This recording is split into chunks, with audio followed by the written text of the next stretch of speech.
Yo, RX back with another breakdown of UFC Vegas 94, Lemos versus Jandiroba. We back with another breakdown of a card, maybe one of the worst cards of all time. This is gonna be a rough one to watch, to break down, to eventually recap. This one could really be rough. It's few good fights on it, and when I say few, it's a strong few, because there are few good fights and then apex fights. Can we just stop this fucking garbage already? End these stupid fucking cards, man. Enough. It's fucking lazy garbage. We deserve better. Simple as that. The fighters deserve better. I can't put it any other way. That's about the much I can fucking say in this opening intro. That's all the card sucks. We deserve better. All I can say. Well, after a very weird intro, I don't know if weird's the right term for it, let's just get into the breakdown. 12 fights in total. I'm not excited. You're not excited. Let's just get this over with.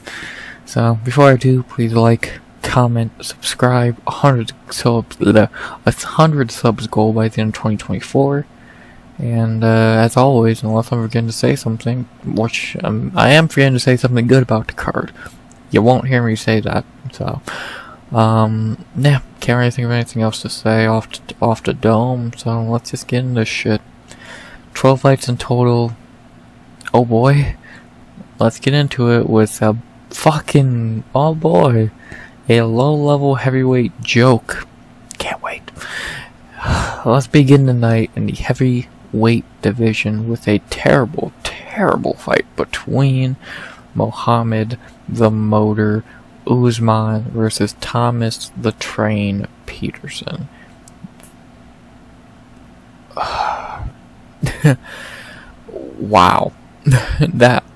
Wow. I am close to speechless. That's garbage. This fight sucks as is, and now you're opening the card with it. You're not trying to start the card hot, guys.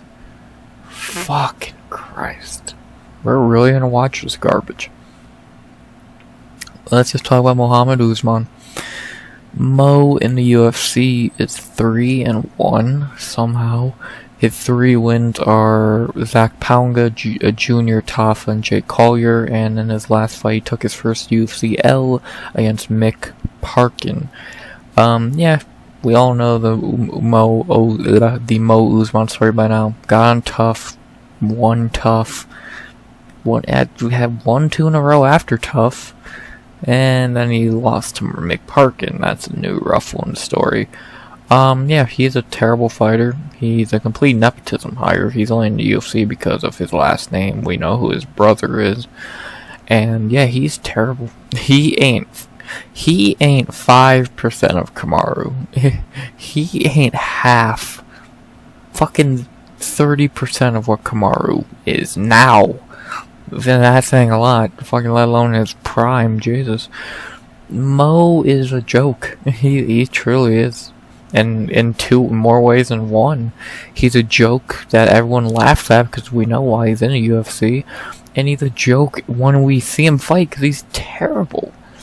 He's fucking garbage. He can't take a punch. He can barely throw a punch. His wrestling is okay. His cardio is okay. He's not good. He's just not. He's so bad. Like, I don't think anyone was expecting him to be Kamaru. We knew he wasn't Kamaru. But be fucking at least a little bit capable of showing that you're here for more. Show that you're in the UFC for another reason besides your Kamaru's brother. And we've not seen that in the UFC yet. Yeah, if you want to say he earned it by winning tough, sure. But then you go into why was he even on the show? He fucking lost his last fight before the show. He literally fucking lost. So, I don't know what to say. He's a complete nepotism hires, and he's terrible. He's fucking awful. This is how bad heavyweight is. This is how bad heavyweight is. That he's one of the better unranked heavyweights. That heavyweight's a joke. It's a pathetic joke. And he's just another fucking joke in that fucking pile. He's not good. He's not good. If you wanted me to tell you his fucking skill set, he can barely strike. His wrestling's not great. His cardio sucks. He's 35 years old. He's not good. Can't put any other way. Excuse me. To talk about his fucking opponent. God damn it. Thomas Petersen, who is 0-1 in the UFC, coming off the Contender Series where he did get a contract, beating a complete fat slob in Chandler Cole. And then in his UFC debut, he got embarrassed by Jamal Pogues. You got embarrassed by who? Jamal fucking Pogues? What the fuck? Hell, I gotta give UFC props. They found maybe the one heavyweight shittier than Mohammed. Thomas Petersen's fucking pathetic. This dude cannot strike. Like, I made fun of Mohammed's striking. This dude has never fucking thrown a punch. He can't fucking strike. All he can do is wrestle, and he's not even that good at that, as we saw in the Contender Series. This dude's fucking awful. Like, literally, he is a pathetic excuse for a fighter. You made Jamal Pogues look good. That takes so little skill. It's insane. I don't know what to say. Like, he has no striking, no cardio, no, his takedown entries are awful. He's literally awful. He's one of the worst heavyweights on the roster, if not maybe the worst at this point, because the roster is not very large in that division. He's fucking pathetic. Kill the heavyweight division. Just have Tom Aspinall fight fucking... he has no good to fight. Shit. It's fucking retire the division. It's pathetic. None of them are talented. Outside of Aspinall. They're all terrible. I don't know what to say. I really don't. The betting odds for this fight have Mohammed Usman at -150 to +125. Yeah, I'd probably agree with those odds. Again, the UFC probably found the one guy Usman's better than. Like, he's older, but on the feet, Mohammed's better. On the ground, Usman's better. Cardio-wise, Usman's better. Like, he's 30 pounds lighter, an inch taller with a much bigger reach advantage. He's a better fighter than Petersen. He has more heart than Petersen. He should win this fight pretty easily, which says a lot that Mohammed Usman should beat you easily. Yeah, not really much I could really add. It should be a terrible fight, beyond boring, lowest level of heavyweight, and Mohammed Usman should probably win this fight, so yeah, great way to start a card, guys. My pick here is, of course, Mohammed Usman. He's the better fighter. Again, that says a lot. In every facet of the game, I think he's better. On the feet, on the ground, cardio-wise, experience-wise. I think he's better. So, give me Mohammed Usman by decision. I think he's just the better fighter. But I don't really know what else to say about this terrible fight. Give me Mohammed Usman by decision. Gonna be terrible, because you got two terrible fighters. Oh, fuck, it never gets better. After that, we had to our second fight of the night in the women's flyweight division. Yes, in the women's fucking flyweight division, which is pretty interesting. As in our second fight of the night, again in the women's flyweight division, we have Luana Carolina versus Lucie Pudilová. Oh, how did it get worse? The reason I say this is interesting, weight class wise, is Pudilova's moving down to flyweight for, as I know, the first time in her career. I'm gonna look, but I'm pretty sure this is the first time she's ever fought at flyweight, at least in the UFC, because she was at bantamweight. So interesting. I don't know if that's the right move for her, but we're gonna find out. They gave her the perfect opponent to see if that's the right move, because they gave her a terrible fighter to fight. So yeah, Christ. Let's just get into it. Let's begin with Luana Carolina. Luana in the UFC is 5-3. Jesus Christ. That's actually a good record. It's just insane that Luana Carolina can win 5 fights in the UFC. Those wins are against Petrula Cachueta, Poliana Botelho, Lupi Godinez, the robbery, Ivana Petrovic, and Julia Stolarenko. Her losses are against Ariane Lipsky, Mai McCann, and Joanne Wood. She's not good. She's really not good. Like, yeah, she's on a 2-fight winning streak, but against who? That fraud Ivana Petrovic and that Julia Stolarenko. Oh boy. She didn't beat Lupi Godinez out of the robbery. She's most famous for getting beat by Molly and Lipsky. 2 terrible fighters. I hate that I'm probably gonna pick her here, because I don't think I've ever picked Luana Carolina to win a fight. Why would I? She's fucking awful. She's, like, honestly awful.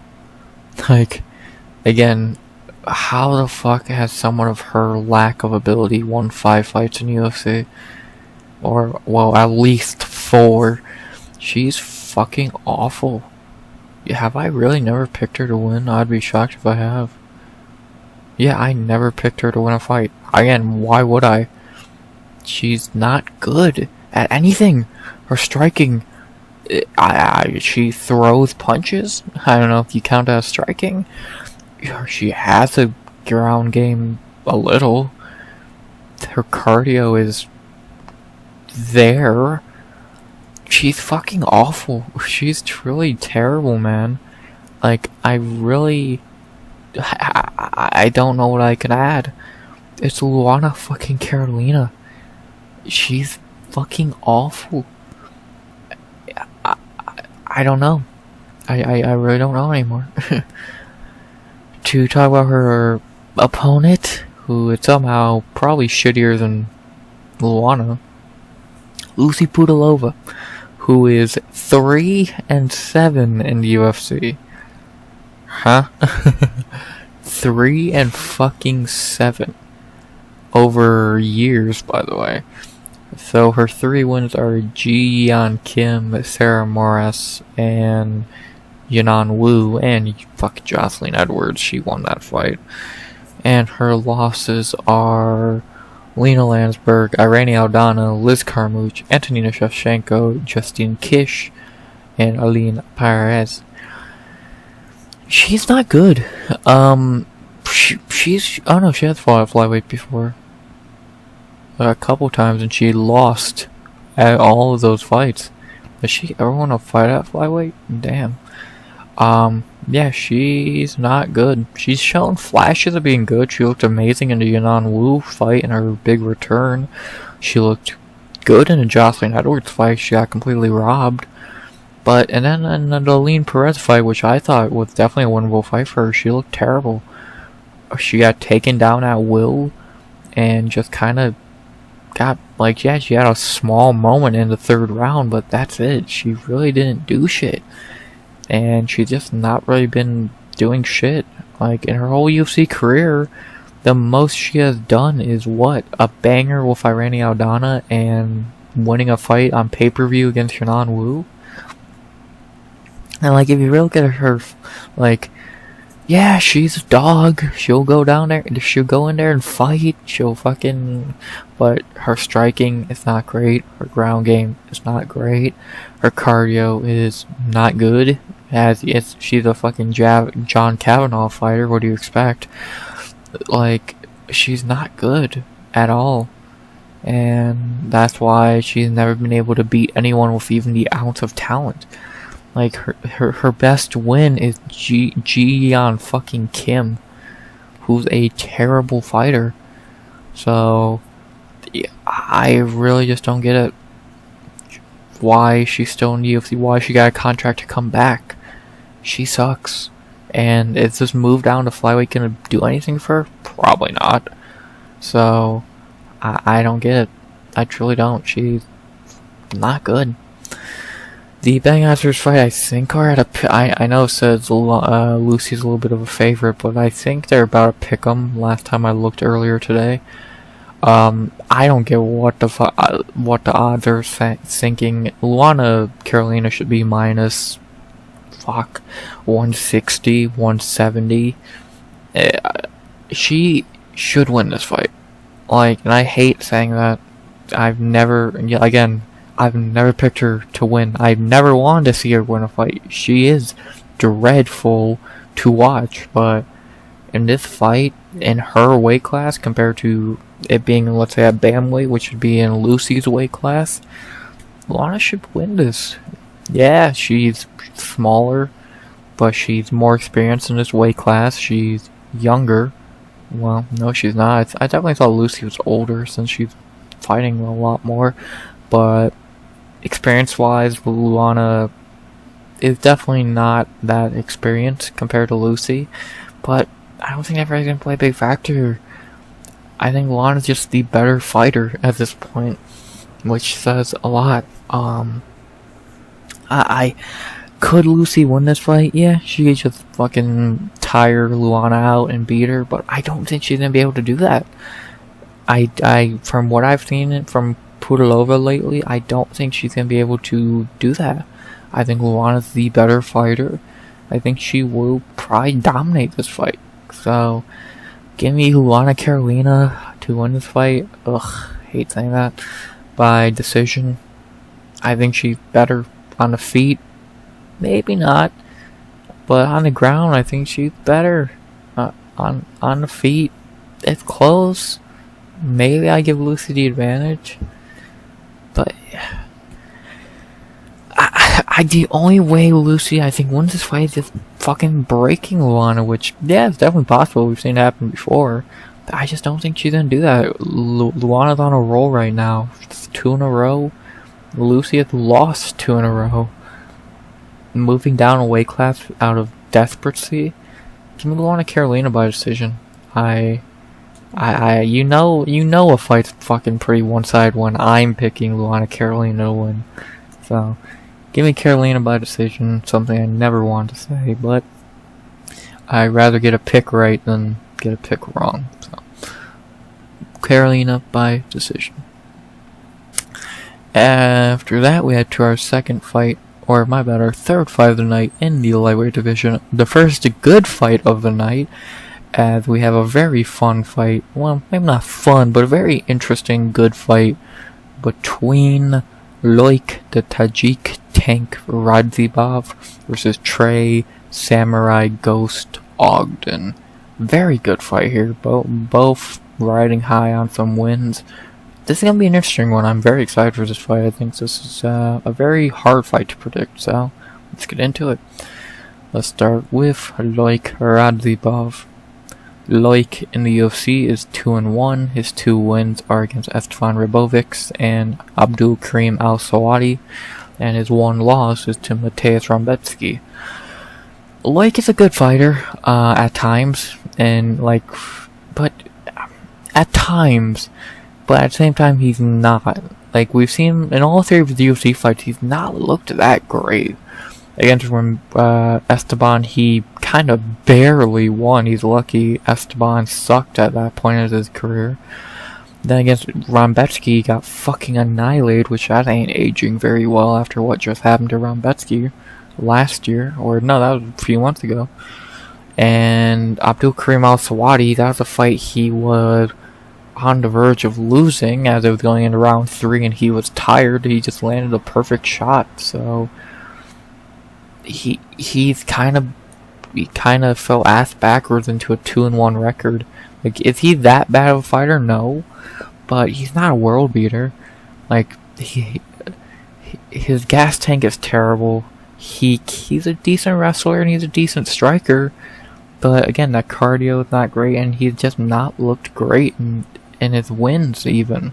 Like, I don't know. I've been impressed with Loik a little bit, but not. But when you heard him, like, after the Kareem knockout, I was like, okay, that's pretty impressive. But then I actually remember the fight. Yeah, it's kind of 1-1 going into the fight, going into the third, and then against Robovics, all I remember is late in the fight him shooting desperate takedowns to not get knocked out. That's not impressive. So I don't know. I'm not been that impressed with Loik. Again, Loik's a good fighter. Don't get me wrong, he is a decent fighter. But I've not seen that performance from him where I'm like, wow, that was a great performance. I've seen him win fights, but I've never been like, wow, what a performance. So I think he's good, but I need to see a little more. I need to see a little more impressive of a performance. To talk about his opponent, Trey Ogden. Trey in the UFC is 2-2-1, really 3-2. His wins are Daniel Zellhuber, Nicholas Mota, and Kurt Holobaugh, and his 2 losses are Jordan Levitt and Ignacio Bahamondes. On the complete opposite side of the coin, Trey Ogden has really impressed me lately. On a 2-fight winning streak, and has looked fucking great. He submitted Nicholas Mota. He fucking dominated Kurt Holobaugh as an underdog, I believe. I don't know, he's the favorite. He's looked really fucking good lately. Yeah, the UFC career started off weird, losing to Levitt in a really weird fight, kind of lost on the feet, which you should not be losing a striking match to Jordan Levitt. Daniel Zellhuber, he fraud checked, which kind of not anymore. I guess Zellhuber's kind of left the fraud club after a couple years, but I don't know. That was a weird fight, and then Zellhuber just really didn't even fight. He just kind of, I don't know, he kind of showed up, and that's about it. And then Ignacio Bahamondes, of course, pieced up Ogden as a fucking shocker. But yeah, everything about Bahamondes fight, Ogden's rattled off 2 wins in a row. It looked fucking great. Like, him and his fucking gym at Marathon, him, Garrett Armfield, Miles Johns, they've been doing some good fucking work, man. And Ogden's the coach of there, and he's fucking been, he's been coaching well, and he's been getting the job done in the cage. And so, and we know what Ogden's trying to do. He can strike. It's not his fucking strong suit. He has a nice jab. He has a little bit nice fucking striking. But his bread and butter is the fucking ground game, which he's really good at. He has a good gas tank. He's really good at getting, his takedowns are good. His ground game's good. Is he the most exciting fighter in the world? No. Watch the Kurt Holobaugh fight where he dominated and it was boring. But he's kind of turned around his career. 34 years old, becoming a coach, and kind of just becoming a better fighter as is. Dude's pretty impressive. I've been pretty impressed with him so far, and a win here would be very impressive. You could really start giving him a big fight after this, what I think he should got anyway. But a win here, 3 wins in a row, you could really start talking about giving him a big fight. So Ogden looking to really, he's interesting. He's a weird fighter. How he kind of started off his UFC career as whatever, and now he's 2-fight winning streak as a coach, a good coach at that. It's like, huh, interesting. The betting odds for this fight have Loik Radzhabov -150 to +125. I would move that down to a pick'em. I think this is a pick'em. I think you got 2 very good fighters. One does not perform very well, but somehow gets the win. The other it performs very boring, but it still gets to win. It's a weird fight. It's great matchmaking. I love this fucking fight. But I'm trying to. It's a tough one to pick. Again, I say pick 'em. I really don't know how you could be confident either side. On the feet, who is better? I'd probably say Loik, but it's not that far apart. On the ground, who I think is better? Probably Ogden. And then I think the big factor here is gas tank. I give it to Trey Ogden by a mile. Loik is pretty gassed by like the end of the second. And then third round, he's usually gonna lose that round unless he gets a nice knockout. So, yeah, it's a tough fight to predict. It's a good one, like I said. And God, this just shows how deep lightweight is that these two, who are very good fighters, are like not even sniffing the top 30 of the division. So, very interesting. Who am I gonna go with in this fight? You could again, I could hear a case for either side. You could say Loik's gonna keep it on the feet, bag the first 2 rounds, and win. Or maybe even get a knockout. You could say Trey's going to fucking get takedowns and gas out Loik and get a win. I could see either happening. What do I think's gonna happen? Give me Trey Ogden. Give me the underdog. I don't know why. I just feel like I could see him getting those takedowns. He has longer reach. I think I don't know why. He has a better cardio. Gas tank, that was English. He has a better gas tank cardio wise, and I just think he might be able to fight smarter and get the win here. So I don't think he's a complete liability on the feet. So get me Trey Ogden. I don't know why. I don't know why. I think he can really pull off a nice win here. Let's see if I'm right. Give me Trey Ogden by decision. This could either age really bad or really good. Let's see which one it is. Should be a very good fight nonetheless, so I'm excited. Give me Trey Ogden by decision. After that, we go to our 4th fight of the night in the women's flyweight division. The easiest fight on the card to predict, in my opinion, as we have a very okay fight between Miranda, Fear, the Maverick, for Dione, the Witch, Barbosa. Barbosa is stepping in for Tracy Cortez, who we know what happened with her. She stepped in last week, yada yada yada. So, yeah, that's why this random fight is happening. It was not the UFC's shitty matchmaking, as you would think. It was Barbosa stepping on short notice, because obviously this was meant to be Maverick and Cortez, and now it's Maverick and Barbosa. So there you go. That's the UFC did not book a stupid fight. Some shit had to happen. So, but yeah, all that dust cleared, and we now have this fight. So let's talk about Miranda Maverick. Miranda in the UFC is 6-3. Her wins are Liana Jojua, Juliana Robertson, Sabina Mazo, Shanna Young, Priscilla Crashweda, and Andrew Lee. Her losses are Erin Blanchfield and Jasmine Jasvicious. She beat Macy Barber. So she's already 7-2 in the UFC, which is a fairly good record. Only losses to Jasmine and Erin. That's pretty nice. Miranda's a very good fighter. She's a very, very fucking good fighter. She's well-rounded. She's a good striker. She's good on the ground. Her cardio's good. She's a decent fighter. She's a really decent fighter. And she's been floating around the rankings for so long for a reason. She is really good. She's like, flyweight, not the deepest division, but it's a very talent-heavy division, and Maverick's really good. Like, no, she's not Natalia Silva or Karine Silva or fucking Manon Fierro, but she's a lot better than a lot of these fighters. Like, fuck, she beat Macy Barber, who's gonna probably fight for a title soon. So, she's good. She's fucking good, man. Still very young, only 27 years old. She's getting better every fight. She's a good fighter. She's been a top 15 fighter in the past for a reason. She's very good. She's well-rounded, experienced now at this point in her career. She's good. Like, I can't really say much else. I can't really see the only hole in her game is when she fights a better wrestler like a Jasmine Jasovicius or an Erden Blanchfield. Besides that, there's really no holes in Miranda Maverick's game. So, yeah. To talk about her opponent, Dione Barbosa. Dione in the UFC is 1-0, coming out of the Contender Series. In her UFC debut against Ernesta Kruschewsky, she looked do I want to even say underwhelming?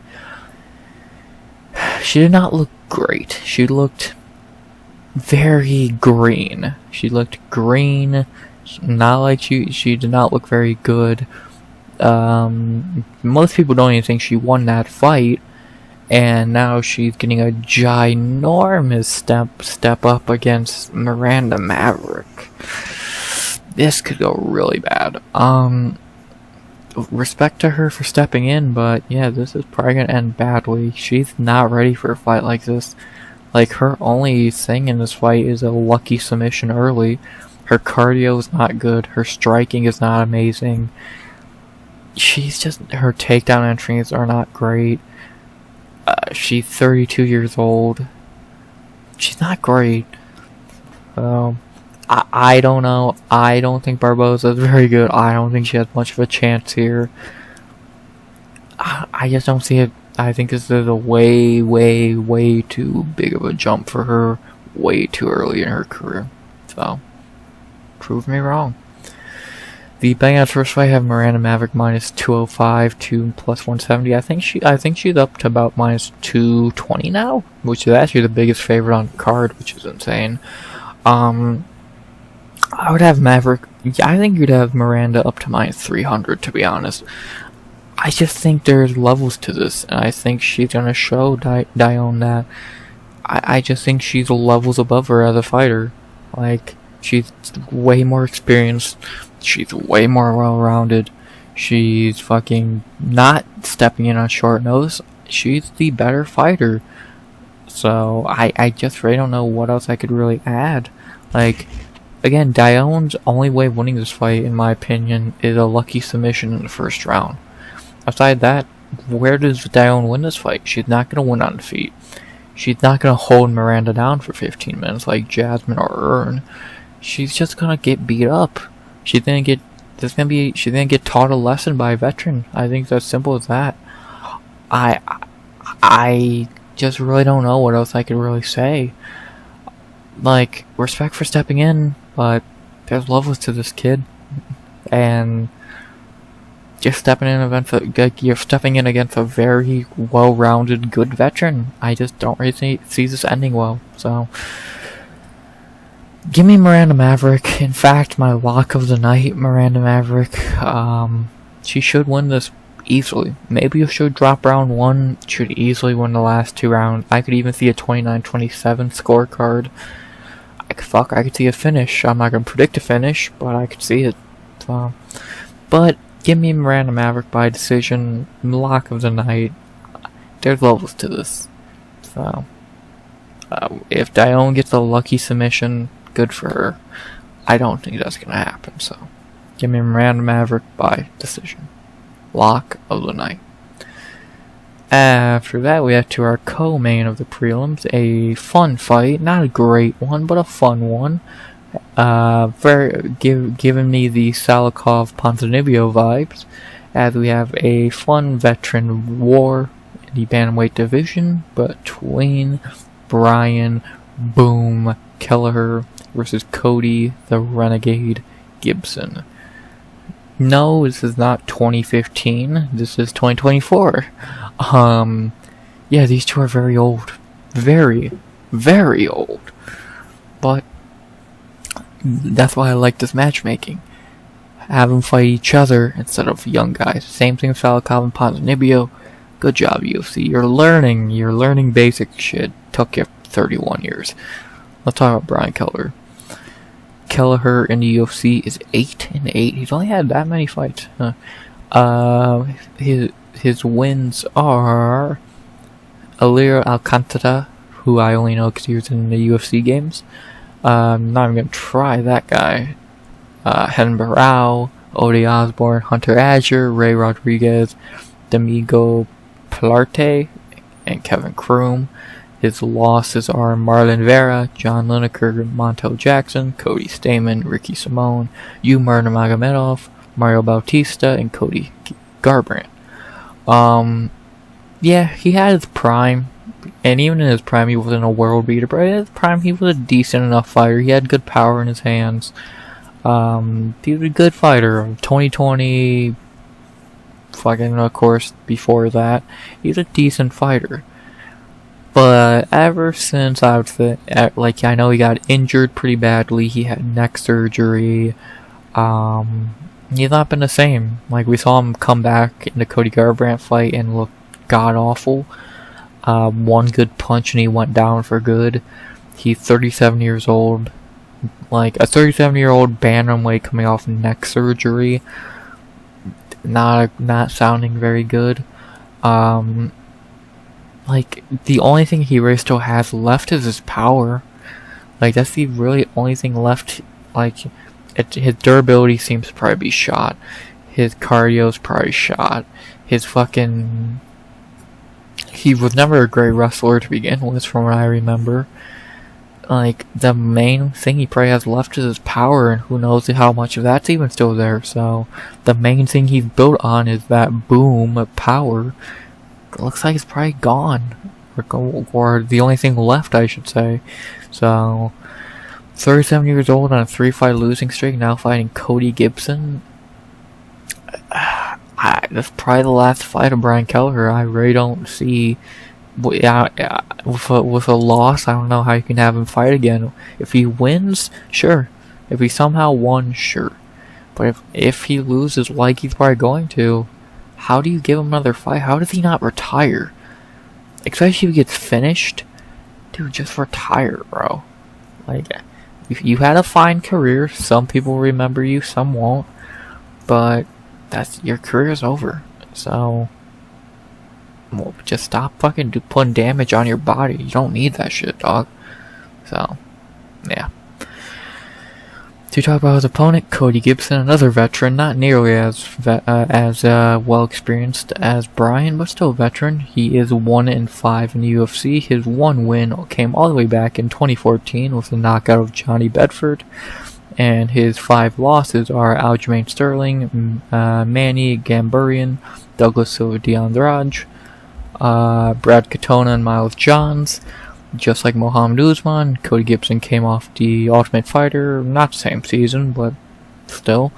Came back from the Ultimate Fighter. He had a banger with Brad Katona, which gave him the chance to get a contract, and he took it. And he's now 0-1. He's not a good fighter. He's actually a terrible fighter. He's never heard of blocking. All he does is to eat punches. And yeah, he's not good. He's 36 years old. He has good durability. He's big for the weight class. Dude's fucking 5'10".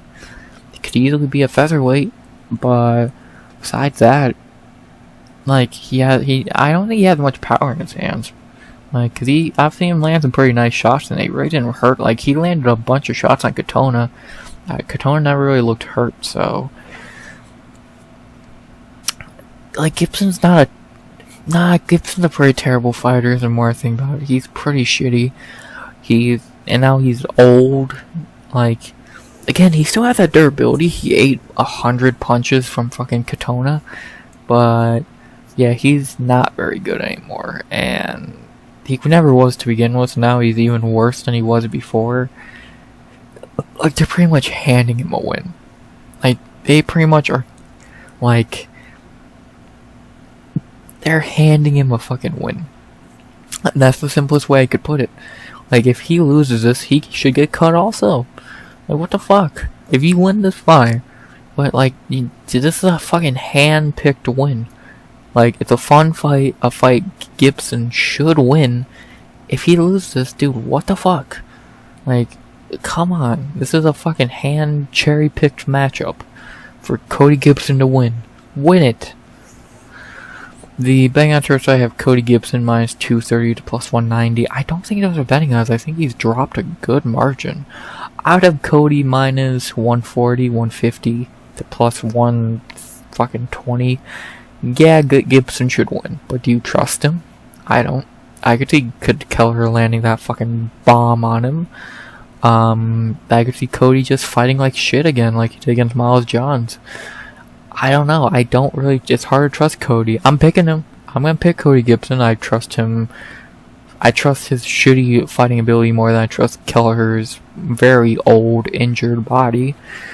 But man, it's pretty close. If Kelleher didn't have that fucking neck surgery, he'd probably be the guy leaning towards, because even a 37-year-old not too injured Kelleher should win this fight.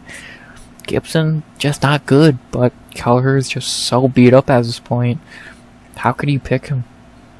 Give me Cody Gibson by decision. A finish is very possible. Who knows how Kelleher takes a punch? I like a Cody Garbrandt punch. I know it's a little different from a Cody Gibson punch, but still enough damage and yours gonna crumple. So give me Cody Gibson by decision. Should be a fun fight. Two old dudes going at it. Should be fun. And should be Cody Gibson's second UFC win and his first UFC win in 10 years. So give me Gibson by decision. And to close out the prelims, we have a banger in the featherweight division. As we have a really good featherweight prospect battle between Hyder the Hurricane Amil versus the Korean Tiger Yeong Lee. Very good fight here. This is gonna be a banger. This is the first great fight on the card. I cannot wait for this fight. Crazy this is on a prelim. This is better than most of the main card. This is a great fight. I can't wait. So let's get right into it. As we talk about Hyder Amil first. Hyder in the UFC is 1-0, coming off Contender Series. In his UFC debut, he finished Fernie Garcia in the second round. He looked great, as you should against Fernie Garcia.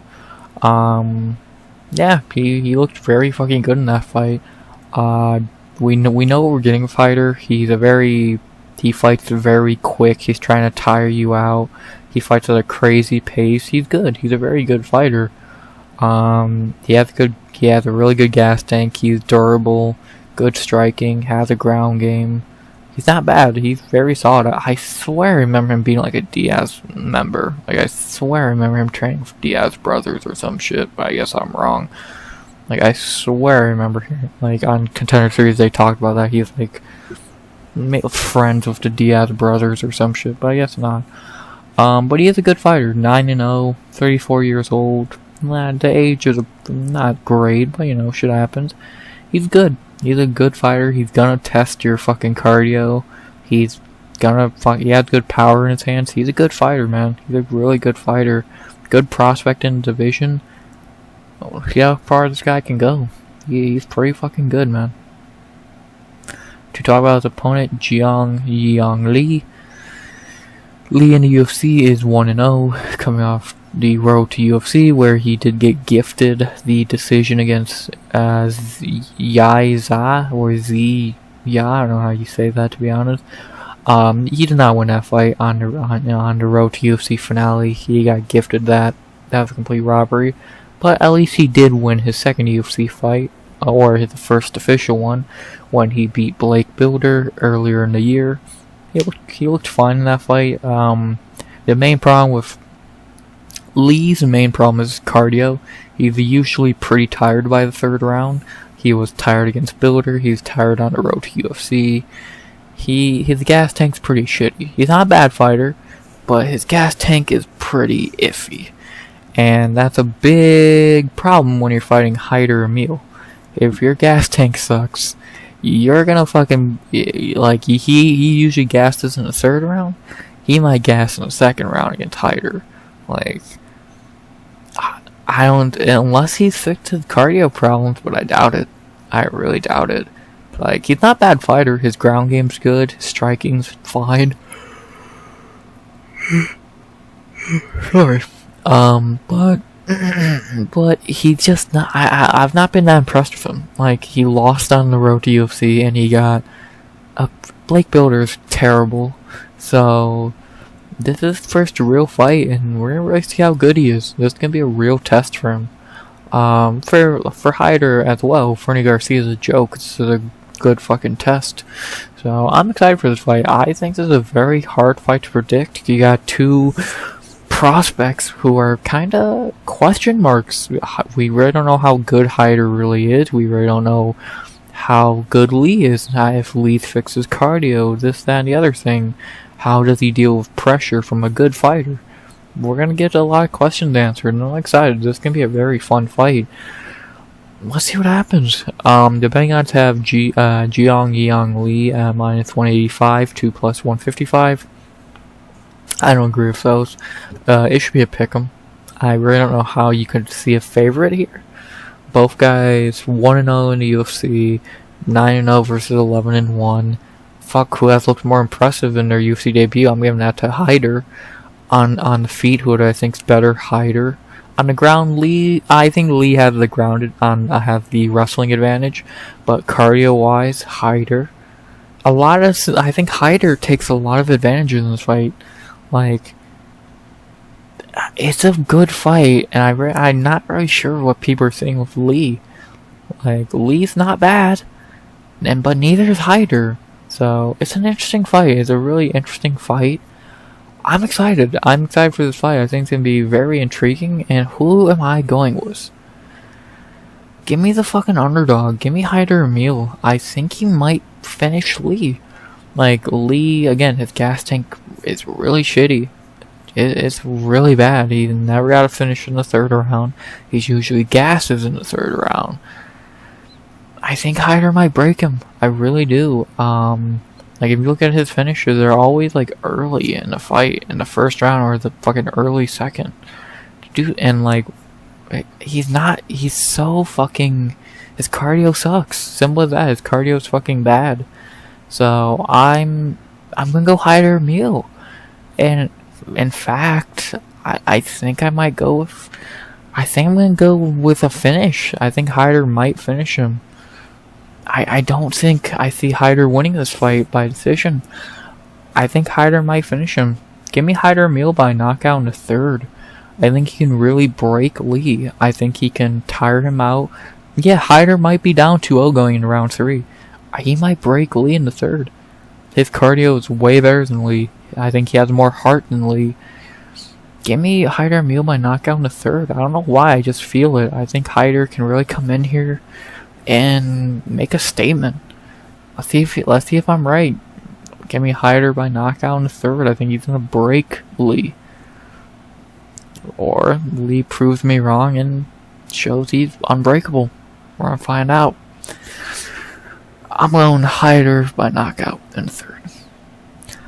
Though they're the prelims, they're okay. Like, they're really carried by this fight, and this fight. These two fights are terrible, and the Maverick fights, So, 3 good fights, 2 terrible fights, and a 50-50 fight. Could be worse. Hell, it took me 48 minutes to break it down, so I guess it ain't that bad.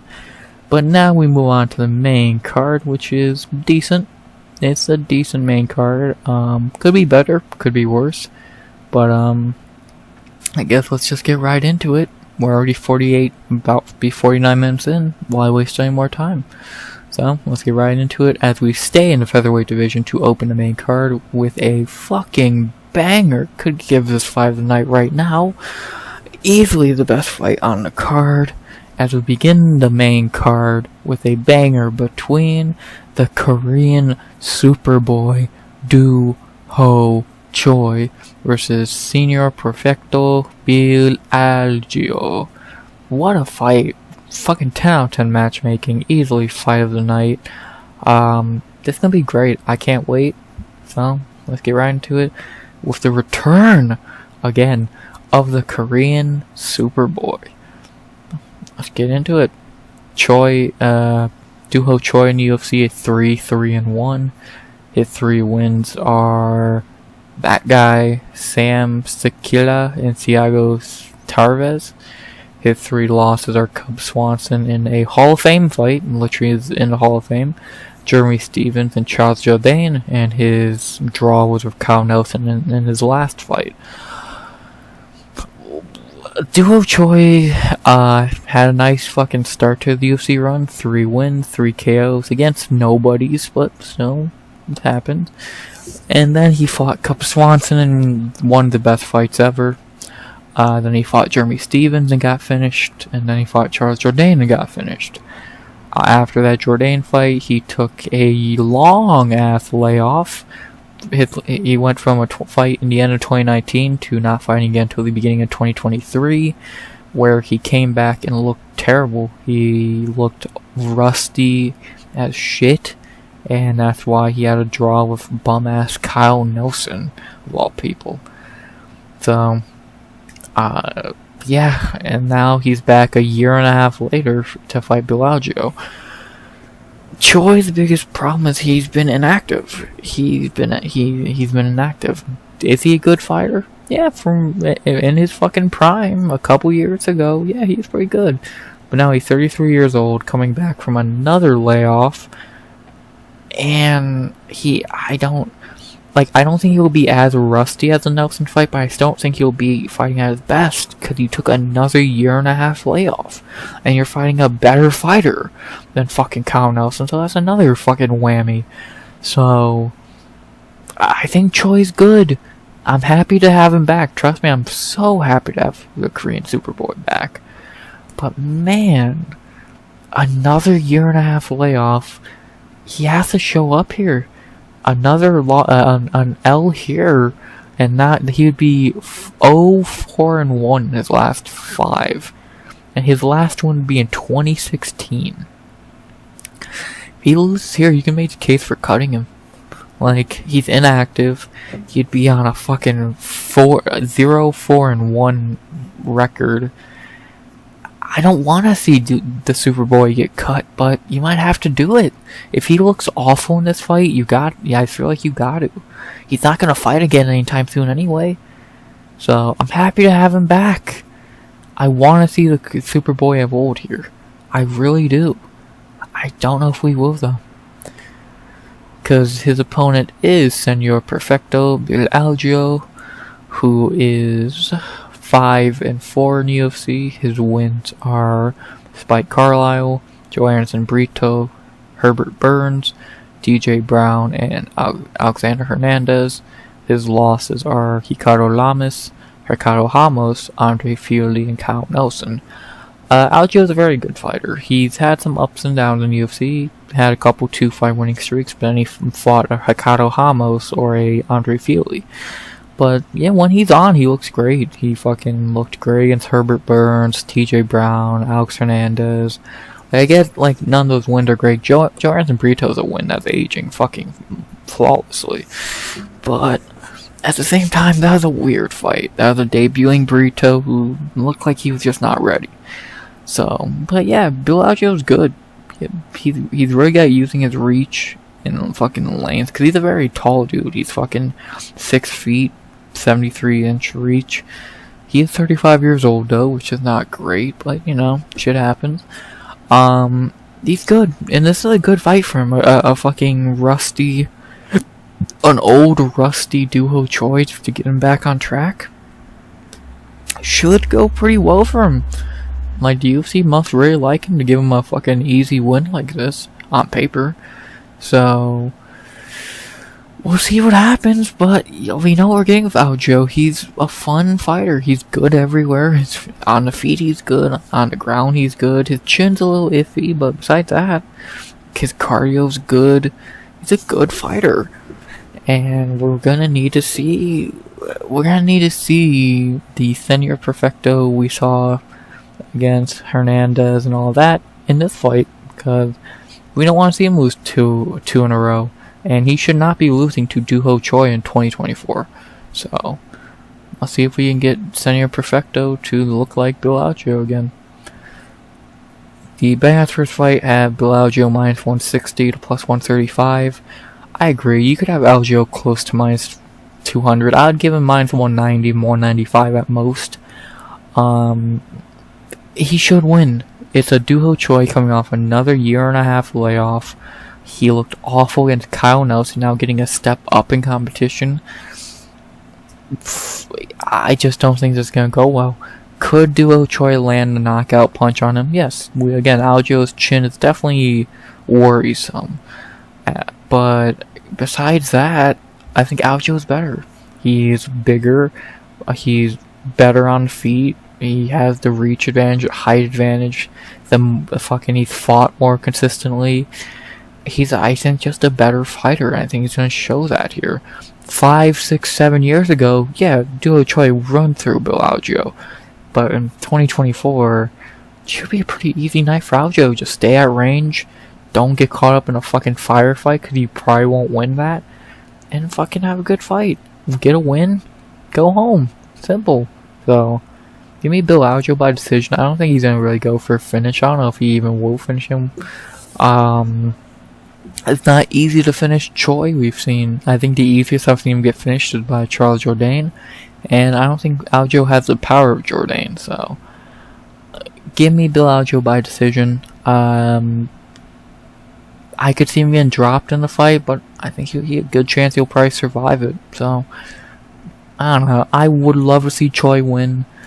But after that Nelson fight, I have my doubts. So, give me Bill Algeo by decision. After that, not going to say much on this fight, since I am pretty biased. Not because I like a fighter in this fight, because I hate a fighter in this fight. So, you already know how that's going to go. As in our second fight of the night, second fight of the main card, we head to the flyweight division for a fight between Cody Durden versus Bruno Bulldog Silva. Fuck Cody Durden. Let's talk about Bruno Silva. Bruno in the UFC is 3-2-1. His 3 wins are JP Buys, Victor Rodriguez, and Tyson Nam. His 2 losses are Tagir Ulanbekov and David Dvorak, and he had a no contest with Khalil Taha. Bruno Silva is a very good fighter, but kind of the same thing I said with Choi. He's not active. His last fight was in March of 2023. Before then, it was fucking 2021. So, he's not been very active. But when he is active and fighting, he looks fucking amazing. He's on a 3-fight knockout streak. He's looked fucking great. He's good. That's the annoying thing with him taking time off. He's actually really good. Like, in his last fight against Tyson Nam, he did not look rusty at all. He looked fucking great. Knocking out Tyson Nam after a 2-year layoff, that's impressive. And he's not old. He's only 34. I actually that's kind of old, especially at flyweight. But he's not a bad fighter. He still has some juice left in the tank. The last time we saw him, he just needs to stay active. This dude could have done a lot more in the division, to be honest, if he would have stayed active longer. Like, he could have probably been like a top 15, top 10 dude. Like, he's good. He has fucking bombs in his hands. Like, if he touches you, you're going out. So, he's good. Again, he's really fucking good. And he trained that really good gym. I think like Henry Cejudo is one of his coaches or some shit. So, fighting a guy like Cody Durden who's gonna try and shoot on him, we'll see how that goes. Training with Henry Cejudo is a pretty good way to train for Cody Durden. So, yeah, and we already know what Durden's gonna try and do. He's gonna try and fucking shoot. So, if Bruno can stuff the takedowns and land that knockout punch, it should be interesting. So, yeah, not very much else to say. Good to have Bruno back, man. Really good to have him back. The Bang Ass first type have Cody Durden. Actually, it's a pick'em. To be honest, if I was being unbiased, I'd probably have Cody Durden a small favorite, minus 130, 140. Been more active, easier path to victory, etc., etc. But since I'm pure biased, fuck Cody Durden. Give me Bruno Silva, man. I would love to see him knock out Cody Durden. You can't even imagine. Has Durden ever been knocked out? I know he got dropped by Mohammed. No, he's never been KO'd, but I think he got dropped by fucking Tagir Ulanbekov. Yeah, he's been sub 3 times in the UFC. That's interesting. Interesting. And Bruno Silva has some submissions on his record. Yeah, 4-1 in the UFC. Interesting. Yeah, give me Bruno Silva. That power in his hands is his main fucking weapon. I gotta go Bruno Silva by knockout in the first. I gotta fuck Cody Durden. I'm not picking Cody Durden. Give me Bruno Silva by knockout in the first. You gotta believe, man. Believe that he can catch that chin like Muhammad Kayev and Takir Ulanbekov have.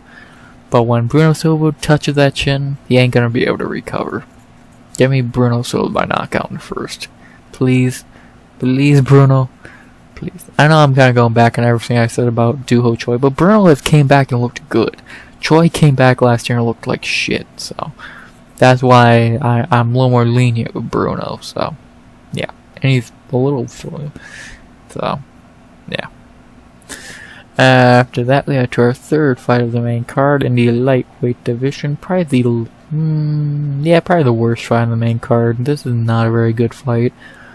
As in our third fight of the main card, again in the lightweight division, we have Kurt the Hurt Holobaugh versus Kaynan Bahia Kruschewsky. Pretty low level fight in the lightweight division, no less. So you know it's not great. So let's just get right into it, and let's begin with Kurt Holobaugh, another former tough contestant. Him, Cody Gibson, and Mo Usman are bonding over something. Kurt's UFC record is 1-5, same as Cody Gibson's. Funny enough, his one win is where the fuck is it? Oh yeah, it was Austin Hubbard last year. My bad. His 5 losses are Steven Silver or Siller, Raoni Barcelos, Shane Burgos, Thiago Moises, and Trey Ogden. So he's not losing to bad fighters. Fucking Raoni Barcelos, Shane Burgos, Thiago Moises, and fucking Trey Ogden. You can't really lose too much. Like, that's not bad losses.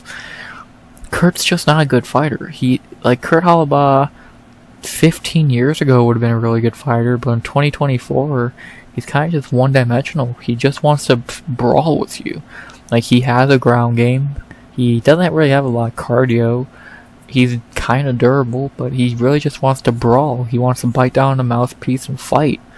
And when you do that with him, he's gonna win. That's what Jason Knight did on Tough. That's why he lost.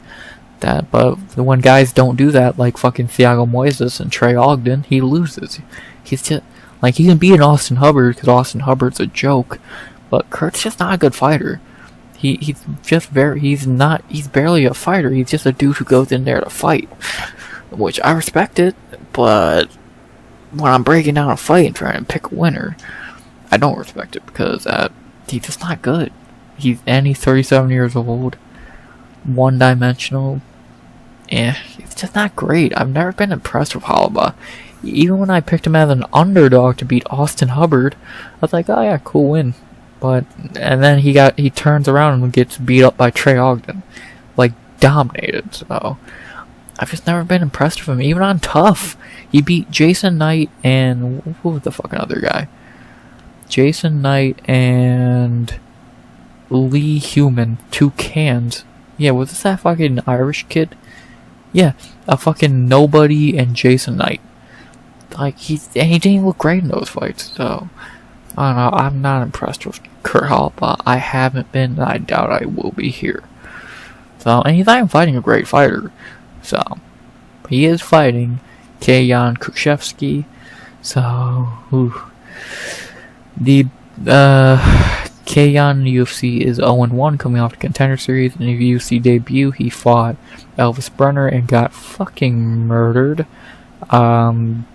Brutal KO, got fucking flattened, and yeah, not a great way to start a UFC career. Did he step in on short notice for somebody? I swear he stepped in on short notice for somebody. Yeah, he did for Esteban Ribovics. So yeah, it's a little more understandable to step in on short notice in your UFC debut against Elvis Brenner. Take some balls, and he did, and we saw the consequences. But now he is back. on a full camp. Let's see what he can do. Dude's only 33 years old. He looked good on Contender Series. He got a nice submission in the first round. He's not a bad fighter. His ground game's good. Wait, did I say Davison Figueiredo? Huh?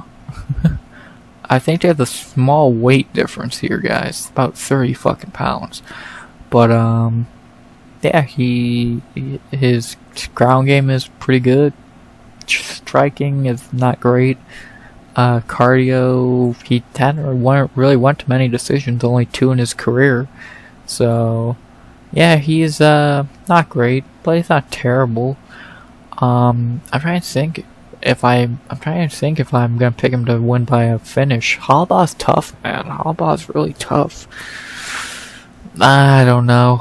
Kayyan's not overly impressive, but this is the first time we really get to see him perform. Because again, Elvis Brunner on short notice, he did as good as he could. So, yeah, we'll see how he does here against Kurt Holobaugh on a full camp. A fight he should win.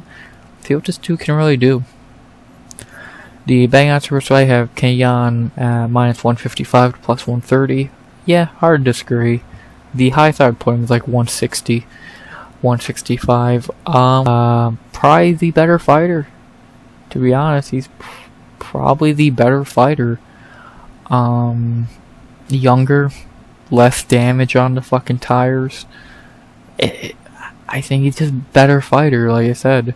So, the main thing is, how do I think he's gonna win this fight? How does Holobaugh usually lose? Has he ever been submitted? Once been KO'd. He's tough, dude. He's a tough fucking dude. I think we go Kaynan Kruschewsky by decision. I don't know what could I see him catching Kurt with something, a submission or a knockout? Yeah, but I don't know if he will. So I'm gonna go the safe route. Give me Kaynan by decision. Should be a weird fight. Kurt's not very good. Kaynan, we're finally getting to see a real fight. It's gonna be interesting. So let's see what happens. I'm gonna go Kaynan Kruschewsky by decision. Let's see what happens, like I said. After that, we head to our fourth fight of the main card, going back to the featherweight division. A big night in the featherweight division. 3 fucking bangers on their fucking plate. As in our fourth fight of the main card, we have a banger between Steve Mean Machine Garcia versus Sungwoo Sting Choi. What a good fight. I don't agree with the matchmaking, but I agree that this is a very fucking good fight. I'm excited. Easily could be either 5 the night or performance bonus. So let's get into it. And let's talk about Steve Garcia first. Garcia in the UFC is 4-2. His 4 wins are Charlie Ontiveros, Chase Hooper, Shailin Erdenbekov, and Melk Costa. His 2 losses are Luis Pena and Machete. I can honestly say Steve Garcia is one of the most underrated fighters in UFC. Like, this dude is fucking good. And like, this 3-fight winning streak, 3-fight knockout streak has been impressive. And it's against good fighters. Chase Hooper, who we've seen fucking be great the last fucking couple fights. Melk Costa, who's a great fighter. Like, Shailander and Bekov, fine, you can take that one. But like, Chase and Costa, those are some good guys to knock out, no less. So, and again, Steve's looking great. Like, this dude, easily, like I said, one of the most underrated guys in the fucking UFC right now. A win here, and he deserves to fucking almost fight for a ranking. Like, and especially if it's a KO, this dude's good. He has good power in his hands. He's a fucking tough dude. He's had good cardio. Fucking, he's a finisher, man. He's a finisher, and he's impressed me. He's really turned my fucking opinion on him around, because I think I picked him to lose all 3 of those fights, and he's really turned my opinion around on him. I think he's pretty fucking good. He's pretty fucking good. He really turned his career around, man. Good for him. Good for him. One of the most underrated dudes in UFC. Not much I can say. To talk about his opponent, Sungwoo Choi. Choi in the UFC is 4-5. His 4 wins are Suman Mokhtarian, Yusuf Zalal, Julian Rosa, and Jarno Aarons. His 5 losses are Monsoy Evloyev, Gavin Tucker, Alex Caceres, Josh Kulabau, and Mike Trezano. Choi has bangers. Duo Choi usually just has bangers, win, lose, or draw. He's a big fucking dude. He hits hard as shit. Is he a good fighter? Not really. But he's big, tough, and he's good. Like, yeah, he's been finished a couple times. Been finished 3 times in UFC, but look who he's losing to. Fucking Caceres, Tucker. Yeah, Mike Trezano kind of sucks. But still. So, and yeah, when your UFC debuts Monsoy Evloyev, fuck, what else do you want him to do? But yeah, he's a good fighter. He has bangers. He's a tough dude. He's good. He's good, dude. This is gonna be a fun fight, him and Garcia. Someone's gonna get finished. More than likely, someone's probably gonna get finished. So, and Choi got back on track with a nice win against Jarno Aarons last year after a 3-fight losing streak. So let's see what happens here. He's 31 years old. Dude, again, a dude just has bangers. Let's see what happens. The bang outs first, I have Steve Garcia -145 to +120. I move Garcia up to -180. Like, he's riding high on a 3-fight winning streak. I think he's the better fighter. One of the more underrated dudes in the UFC. I'd have him about -180. I'm happy Tavalchi's giving him some fucking respect. Yeah, Garcia's good. Garcia should win this fight. Could Garcia get clipped and knocked out? Yeah, very high possibility. But if that doesn't happen, I think he's gonna finish Choi. Choi's been finished in the past. Garcia's on a fucking finish streak right now. I think he can make it 4 in a row. So, I'm gonna go Steve Garcia. I think he's the better fighter. He's on a hot streak. I think he's here to prove he's a fucking good fighter. Another win here, another KO no less. Again, you can give him a big fight. You can have him fight a fucking guy who's close to the rankings. So, give me Steve Garcia. I think I'm going to go knockout in the second. Yeah, second round is definitely his round. Give me Steve Garcia by knockout in the second. I think he then clip Choi with something and finish him, like Trezano did, like fucking Gavin Tucker did. So, yeah, give me Steve Garcia by knockout in a second. Should be a good fight. Definitely got to be on the edge of your seat. Someone's going to go down. And I think it's going to be Sungwoo Choi. So, give me Steve Garcia by knockout in a second. Got me excited, man. Let's see Garcia prove he is one of the more underrated dudes. Hopefully I don't look stupid for saying that by the end of the card. Garcia by knockout in a second. After that, we go to our co-main event of the evening. A very meh fight. I'm not really head over heels for this fight. I think there's a lot better fights that could have co-mained. Bill Algeo, main one, I would say. Fuck, I think Hyder or fucking Choi could have been a better, or Garcia would have been a better fucking co-main. So, fuck. Kelleher and Gibson would have been a more interesting co-main. I'm just not very excited for this fight. And it's a hard one to pick also. But let's get into it. For our co-main event of the evening, in the middleweight division, we have Brad Tavares versus the Iron Turtle, Yeong Park. Decent fight, but there's better fights on the card that could have co-mained. But shit happened. Let's talk about Brad Tavares, a guy who I swear I've broke down like 100 fights of by now.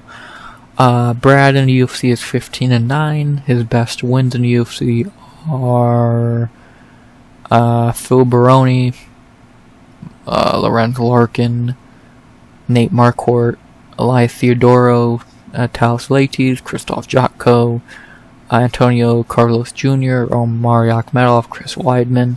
His losses are Yoel Romero, Tim Boach, Robert Whitaker, Israel Adesanya, Edmund Shabazian, Dracus Duplessis, Bruno Silva, and Gregory Rodriguez.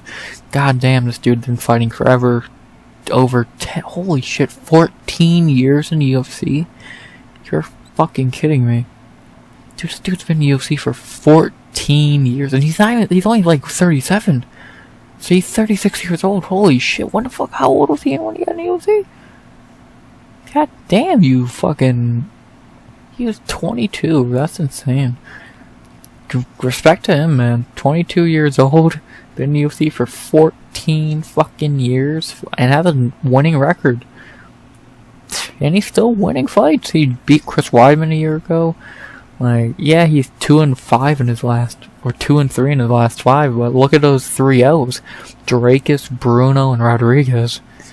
Hard to fucking, like, when he's fighting guys he can beat, like, Carlos Jr., Omari Akhmedov, Chris Weidman, he wins. But then he fights a Gregory Rodriguez and he gets knocked out, so.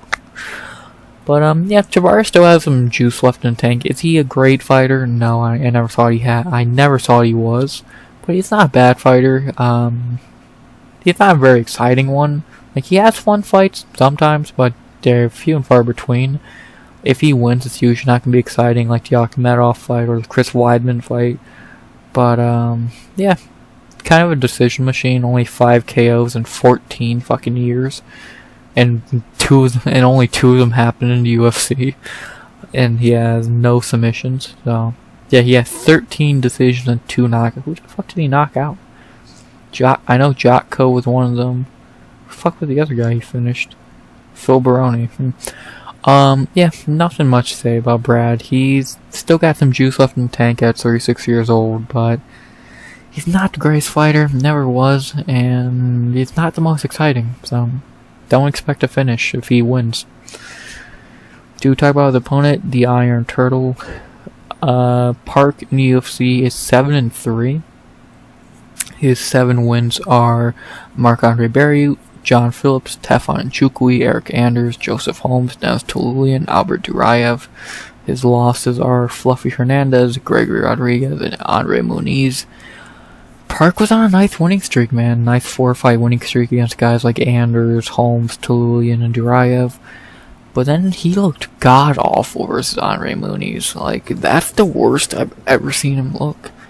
Like, he looked pretty terrible from what I remember from that fight. I really don't know how that was a split, if I remember correctly. Like, he looked terrible in that fight. And in a fight on paper, I thought he should have won. Like, on paper... Like, I thought he was better than Muniz, and he wasn't at all, actually. He was much, much worse. Yeah, really terrible performance, man, which really sucks. Because who doesn't like the Iron Turtle? He looked terrible. But now he's getting a bounce-back fight, a step down to Brad Tavares in a co-main. He should get back on track here. He's still good. We know what he's going to try and do. He's going to try and get those takedowns and fucking win. He can strike, but it's not a great thing. It's not something he's great at. He's more takedown, ground and pound, etc. So that's probably what we're going to see here. So yeah, we know what we're getting with the Iron Turtle. He's not the most exciting fighter either, but he's not bad. He's not terrible, but I'm still disappointed with that Muniz fight. I'm definitely disappointed. The betting odds for this fight have Jeong Park minus 185 to plus 155. I agree to an extent. I might move him down a little bit to maybe minus 170. Like, I don't know, a year ago I would have been a little more excited for this fight, but now, a year later, both coming off losses, both these guys coming off losses, it's like, it's a good fight. Well, not on paper. Well, it probably won't be a good fight. These two are not not fucking. They don't go for finishes that much, and I don't get them.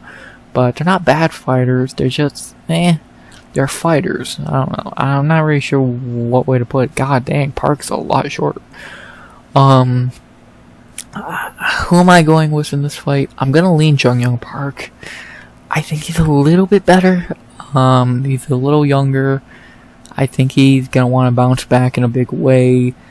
Like, I think he can get those takedowns. We've seen Tavares wrestled before, if I remember, by, I think, guys like Yoel Romero. Has he been wrestle-fucked by anyone else? Well, he's not really fought many guys to do that, so, yeah. Again, I'm still going to lean Jeong Park. I think he's better. His striking could probably do okay. I don't think that's a good idea for him to do here, but I guess it's an idea. So give me Jeong Park by decision. Yeah, he really needs this win. Like, after disappointing Andre Muniz performance, let's see Park get back on track. He should beat Brad Tavares. Let's see if he does. Let's see if he does. Not very much else to say. I'm going with the Iron Turtle by decision. Not very confident, but let's see what happens. And now for our main event of the evening. A very important fight in the women's strawweight division, as we have a Brazilian battle between Amandila Lemos versus Verna Kakara Jandiroba. Very decent fight. It should not be a main event, but it's a decent fight. A lot better than the Rose fight last week. And it's actually important. That's the big factor. It's actually an important fight. So, let's see who wins this fight. It's a very big fight in the strawweight division. Number 5 versus number 3. See what happens. Not gonna go in depth on these two really, because I think we know these two by now. Amanda Lemos 8-3 in the UFC. Some nice wins over fucking, well, actually Marina Rodriguez and Mackenzie Dern. I didn't say Angela Hill, but that's a robbery. Her losses, she has a shitty ground game, shitty cardio. Her striking's great. If she connects, you're gonna go down. But yeah, she's beatable. She's very beatable. I'm not gonna say she's a bad fighter, because she's not. She is a good fighter, but she's very beatable. To talk about her opponent, Verna Jandiroba. Verna in the UFC is 6-3. Her wins, her most notable wins are Felice Herring, Kanaku Murata, Angela Hill, Marina Rodriguez, Lupe Godinez. Her only losses are to Carla Esparza and Mackenzie Dern and Amanda Ribas. So every time she loses is to someone who can hang with her on the ground. Like, the only time she's ever lost are to people who are who can grapple with her. Mackenzie Dern, she didn't want to grapple with Dern. Amanda Ribas beat her on the ground. Carla Esparza beat her on the ground. So, but when she's fighting people with bad ground games like Marina Rodriguez or Felice Herring, she's able to beat them. Or someone like Lupe Godinez, Angela Hill, she's better than them on the ground. So, yeah, and in this fight, she's fighting someone who she's way better on the ground than. So, that's very interesting. Jandiroba's not a bad fighter. Her striking has got better over the years. It's still not great, but it's gotten better. We all know she's just trying to get you to the ground and sub you. And she's been able to do that. And in this matchup, high possibility she does that. So, it's gonna be an interesting fight. Her first main event. Big fucking spotlight on her here. A win here, and she could easily make a title shot claim. I think the winner of this fight should fight Yan Xiaonan. But if Jandiroba wins, you could really make a case for her fighting for the belt. Fighting the winner of Tatiana and Weili. 4 in a row, she would have earned it. So, see what happens. The betting odds have Verna Jandiroba -135 to +110. I agree. I'd kind of move Verna up a little bit to even maybe -145, 150. I think she has more ways of winning. And to go, I want to use this fucking, I don't know what to call it, but this way of thinking, I guess, in this fight. What do you think is better? Amanda Lemos' ground game or Verna Jandiroba's Amanda Lemos' ground game or Verna Jandiroba's striking? I'm gonna say Jandiroba's striking. If the fight, wherever the fight takes place, in whichever fighter's realm it takes place, I think Jandiroba is better in Lemos' realm than vice versa. We've seen Lemos look awful on the ground. It's fucking a fight ago against Weili. We've seen Jandiroba look decent on the feet. Not amazing, but decent on the feet. I just think Jandiroba's a little bit better. I think she's gonna have the advantage it takes to win this fight. Maybe I'm wrong. Well, we're gonna find out. I just think she'll have this, especially in a 5-rounder in a small cage. She has a better gas tank than Lemos, another thing to throw in there. I think Jandiroba's gonna get this, man. I think Jandiroba's gonna win this fight. I just think she's going to get those takedowns. Maybe not early. Round 1 might be scary. Round 2 even. But in that round 3, when Lemos is starting to get tired, especially if it goes into round 4 or something, when Lemos is really tired, those takedowns are getting easier. Yeah, you're all sweaty, but you can still lock in a fucking rear naked choke or an armbar. Let's see who has the heart, who has the determination, who has the better cardio. And who do I think is going to be the better fighter in this fight? I'm going to go Virna Jandiroba. I think she's the better fighter. I think she's going to have more ways of winning. I'm going Virna. And I'm going to go Virna Jandiroba by... I'm going to say a submission. I am going to say she finishes Lemos by submission in the... I'm feeling the 3rd round. She's only won once in the 3rd. I don't think she's going to win the 4th. If it makes it to 4th or 5th, I think it's going to be weird. I'm going to go Virna by submission in the 3rd, I believe. I think the 1st is too early. I think the 2nd might be a little too early. I think the 3rd's the perfect middle. The 4th, I could see it, I don't know. And the 5th, I don't think it's going to happen. So, I think the best chance for a Virna submission is the late 2nd to the 4th round. 1st and 5th, no dice. So... give me Virna Jandiroba by submission in the 3rd. I think she's gonna wear Lemos down and submit her. So, we'll see if I'm right. Maybe Lemos will prove me wrong. Maybe she'll show some good ground game and get a knockout or something. But, I'm gonna go Jandiroba by submission in the 3rd. I think she's the better fighter. So, let's see if I'm right. Jandiroba submission in the 3rd to end UFC Vegas 94. Boom. That's the card. To go over my picks one more time. Mohammed Usman by decision. Luana Carolina by decision. Trey Ogden by decision. Miranda Maverick, my lock of the night, by decision. Cody Gibson by decision. Hyder Amil by knockout in the 3rd. Algeo by decision. Bruno Silva by knockout in the 1st. Kruschewsky by decision. Steve Garcia by knockout in the 2nd.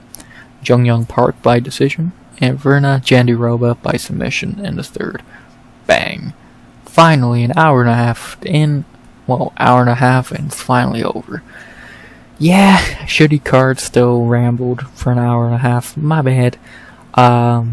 You'll hear me ramble again about this card Sunday. I fucking promise, not as late as last week. Sometime on Sunday. I'm gonna record this after the. I'm gonna record a recap after the card. Well, I'm not sure. I'm trying to upload the second I can on Sunday, so it's not gonna be up at fucking 8 o'clock again like last week. That was bullshit. You guys deserve better. That's why I'm gonna give you something better. So you'll hear from me Sunday for a recap of UFC Vegas 94. You'll hear if this card was as shit as it looks or was actually good, and again, I'm gonna get the recap out early on Sunday, no later than 5-6 o'clock EST. So you can bet on that. So, but yeah, not very much else to say. Hour and a half over. Let's hope this hour and a half was worse. Let's hope this time I wasted was worth it. Hopefully the card actually performs. I doubt it. So, but enough rambling about this pretty bad card. Only thing left I have to say is I hope you enjoyed the video. Please like, comment, subscribe. 100 subs goal by the end of the year. I don't think I'm forgetting to say anything. I talked about the card being ass. I talked about the recap. I'm doing my outro. Yeah, I don't think I forgot anything. So, unless I'm forgetting to say something. If I am, oh fucking well. As always, RX out. Good vibes only and always.